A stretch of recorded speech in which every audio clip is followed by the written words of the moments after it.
Could the leftovers in your fridge, the ones you reheat without a second thought, be silently sabotaging your health, especially as you journey through your wiser years?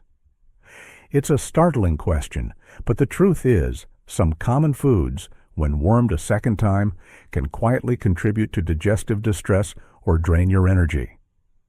But here's the crucial flip side. Other reheated foods can actually become more potent, offering surprising nutritional benefits. Today, we're diving deep into what happens when your food meets heat again.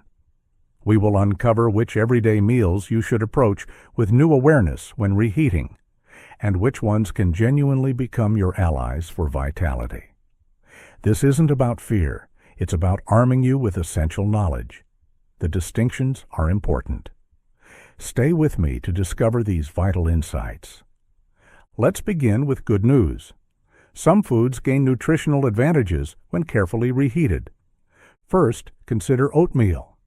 And when we talk about oatmeal, we're focusing on the plain, unsweetened varieties like rolled oats or steel-cut oats, not the prepackaged, sugary instant kinds, as those can counteract the health benefits. Reheating cooked and cooled plain oatmeal can be beneficial. This process encourages the formation of resistant starch, a fiber that isn't easily digested in your small intestine but goes on to feed good gut bacteria. This supports digestion and can help stabilize blood sugar. Oatmeal also offers heart-healthy beta-glucan. Actionable tip: cool leftover oatmeal completely within 2 hours. Store it airtight in the fridge. Reheat gently on the stovetop or microwave, adding a little liquid if needed, until warmed through. What are your favorite healthy additions to oatmeal? Share below. Next, a comforting, hearty vegetable soup. A well-made vegetable soup often tastes even better the next day, and it can become more nutritious too. As the soup rests, vegetables like carrots, celery, and leafy greens continue to release beneficial compounds and minerals into the broth. Reheating it means you're often getting a more concentrated dose of these antioxidants and phytonutrients, great for your immune system and hydration. Actionable tip: cool leftover soup quickly, perhaps by dividing it into shallower containers before refrigerating.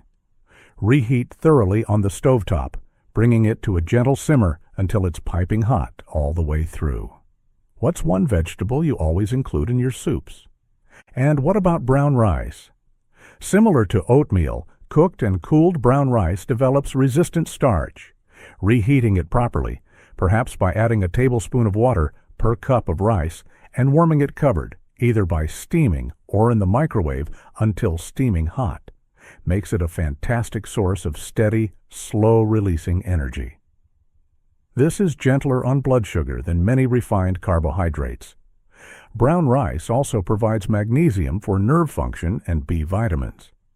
Actionable tip: cool cooked rice quickly, within an hour, and refrigerate promptly. Reheat thoroughly to at least 165 degrees Fahrenheit and consume right away. Only reheat rice once for safety.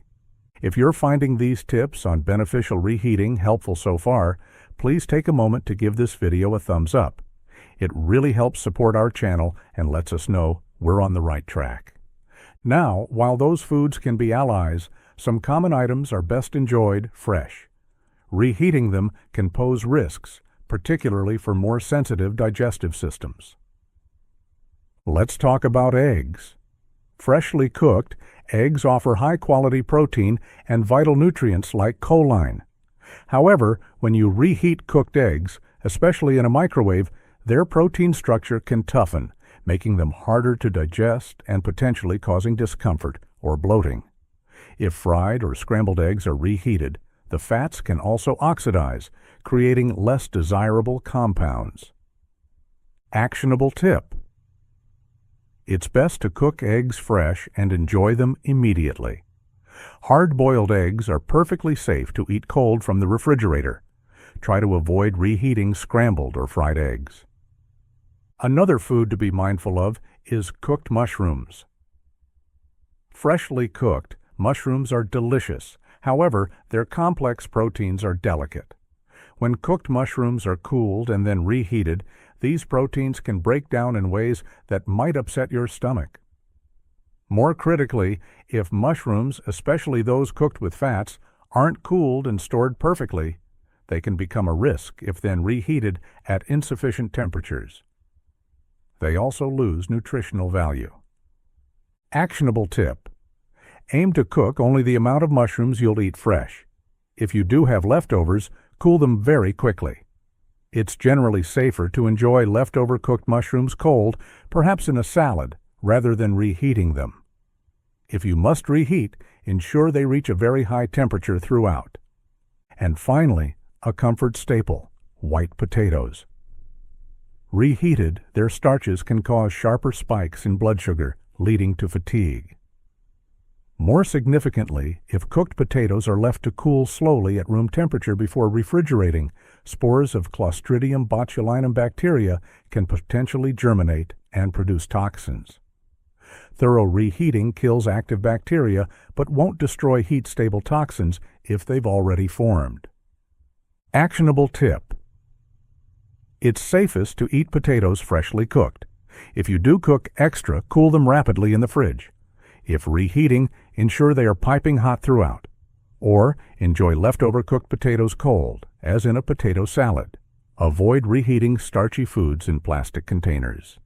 To bring this together, here are a few key rules for food storage and reheating.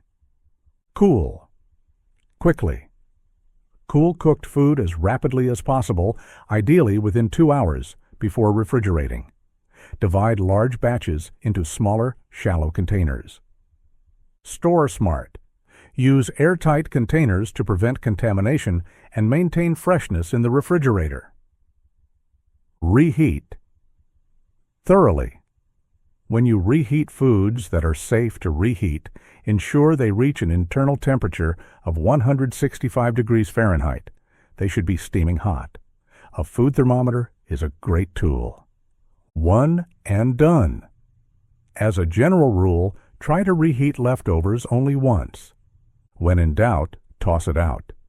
Your health is more important than saving a small amount of food. Making these small adjustments isn't about adding restrictions.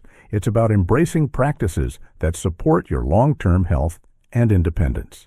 It's a gentle, non-fear-driven approach to ensuring every meal is a source of nourishment and joy. What's one takeaway from today's discussion that you plan to incorporate into your kitchen routine? Please share your thoughts and any questions in the comments below. We learn so much from each other. If this video has offered you some valuable insights, please give it a thumbs up, share it with friends or family who might benefit, and consider subscribing for more content designed to support your vibrant health. Thank you so much for joining me today. Here's to your health, one thoughtful meal at a time.